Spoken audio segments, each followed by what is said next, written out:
Have you ever noticed how hard it is for us to let go? How easily we mistake persistence for strength, when sometimes what takes the most courage is to stop fighting. We're raised to believe that quitting is weakness, that giving up is failure. But what if letting go is the wisest thing you could ever do? What if surrender isn't the end of your story, but the beginning of your freedom? We live in a world that glorifies resistance. Never give up has become a modern mantra, repeated until it lost all meaning. But no one tells you that sometimes holding on hurts more than walking away. Sometimes the reason your life feels stuck isn't because you lack persistence. It's because you're pouring energy into what no longer belongs to you. We've been taught that success is about pushing harder. But in truth, wisdom begins when you learn when to stop pushing. Letting go doesn't mean losing. It means recognizing that life moves in cycles, and some doors close not because you failed, but because your path has shifted. Every time you cling to what's already leaving, you block what's trying to arrive. We call it loyalty, we call it perseverance, but often it's just fear. The fear of the unknown, the fear of emptiness, the fear of starting over. So we hold on to people, jobs, beliefs, and dreams that no longer fit, because the silence that follows an ending terrifies us more than the pain of staying. But the truth is, endings are not punishments. They're invitations. Every time life takes something from you, it's clearing space for something new. The problem is that we don't trust this process. We confuse control with safety. We think if we keep trying, we'll force the universe to cooperate. But sometimes, the universe is saying no for your protection. Sometimes the thing you're fighting for isn't meant to be won. And that's not tragedy. That's grace disguised as resistance. There's a moment, quiet and almost invisible, when your energy starts shifting. You wake up one day, and the fight doesn't make sense anymore. You're tired of trying to fix what keeps breaking, of explaining yourself to those who never listen, of chasing validation from people who never intended to give it.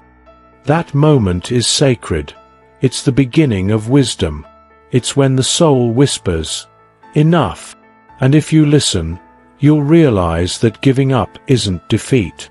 It's alignment. It's your inner self finally catching up to the truth you've been avoiding. Letting go requires faith, but not the kind you learn in books. It's not blind hope, it's trust in movement. Think of trees in autumn. They don't cling to their leaves out of nostalgia. They let them fall because they know the cycle of renewal depends on release. The leaves don't die in vain. They become soil for what comes next. The same happens within you. When you let something go, you're not erasing it. You're transforming it into wisdom. The hardest part isn't the act of letting go. It's the guilt that follows. We're conditioned to believe that quitting means betraying our values. That stopping is proof we didn't care enough. But guilt is just a story we tell ourselves to avoid the discomfort of change. You're not weak for walking away.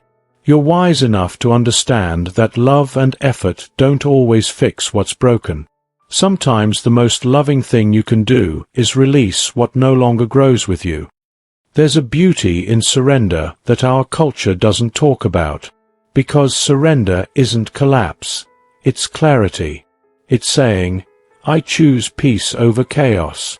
I choose to redirect my energy where it can actually bloom. Letting go is the act of stepping out of the storm and realizing the storm was never outside of you. It was within you all along, fed by your resistance. The moment you stop fighting reality, the wind dies down, and you finally hear your own breath again. But letting go doesn't happen in one moment. It's a process. First, you grieve. Then, you question. Then, you release. And then, one day, you wake up and it simply doesn't hurt the same way anymore. That's not because you forgot. It's because your soul understood. Pain only stays when we keep resisting the lesson it brings. We often ask, when should I give up? But that's not the real question. The real question is, what is this holding on costing me? Because every time you keep something that's trying to leave, you pay for it with your energy, your peace, your time. You become like a clenched fist, so tight that nothing new can enter. Sometimes life doesn't take away what you love. It takes away what blocks your growth. The wisdom of letting go is this: you stop asking, why me? And start asking, what for? You stop trying to understand why the past ended the way it did, and you begin to see what space that ending has created for something new to emerge. It's not punishment, it's preparation. You'll know it's time to let go when holding on starts shrinking you, when your body feels heavy every time you think about it, when you stop recognizing yourself in the mirror because all your energy is spent keeping something alive that's already gone. That's not love. That's attachment. And attachment is the opposite of freedom. There's a story that says, when a bird is ready to fly, the mother pushes it from the nest. It falls, it panics, but then it discovers its wings. Life does the same with us. It removes our safety nets so that we remember we can fly. So if something is falling away right now, let it. Don't try to hold it midair. Trust that the same force that's removing what's not meant for you is also preparing what is. Letting go doesn't mean you stop caring. It means you stop trying to control outcomes. You give yourself permission to stop fighting the river and start floating with it. The current of life always knows the way home, and when you stop resisting, you realize it was carrying you all along. We fear surrender because we confuse it with weakness. But weakness is pretending you can handle everything alone. Strength is knowing when to release what's too heavy. It's standing in the middle of chaos and choosing not to pick up every burden just because it's there. The strongest souls are not the ones who endure the most pain. They're the ones who know when to stop inviting pain in. And yes, there will be people who call you selfish for letting go. They'll say you changed, that you gave up too soon. But what they won't see is the cost you paid to stay too long. You don't owe anyone the version of yourself that suffers to make others comfortable. Sometimes walking away is the only way to remain whole. If you've ever been afraid to let go, remember this: every ending carries the seed of a beginning. The job you lose makes room for purpose. The relationship that ends opens space for truth. The identity that crumbles reveals your essence underneath. Life isn't asking you to give up. It's asking you to grow up, to stop worshipping what once was, and start honoring what can still be. You don't need to have a plan for what comes next. You just need the courage to trust that something beyond your imagination can emerge once you release what no longer fits your soul. Because life doesn't reward those who cling. It rewards those who flow. And maybe right now, the universe is whispering for you to stop fighting, to stop trying to fix what's not meant to be fixed, to stop mistaking endurance for purpose. Maybe your next chapter is waiting on the other side of a goodbye you've been too afraid to say.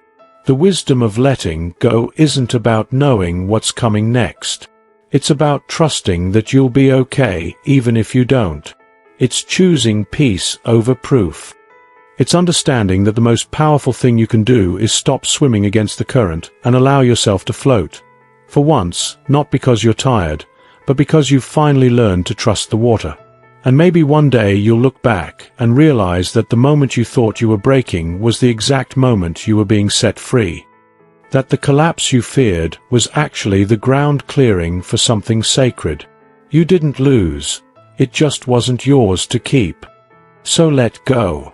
Let go with love, with gratitude, with faith. Because holding on doesn't make you strong. Learning to release with peace. That's where real strength lives. If this message touched something inside you, leave a like, share your story in the comments, and subscribe for more reflections like this. Because sometimes, the greatest act of courage is not in holding on, but in finally letting go.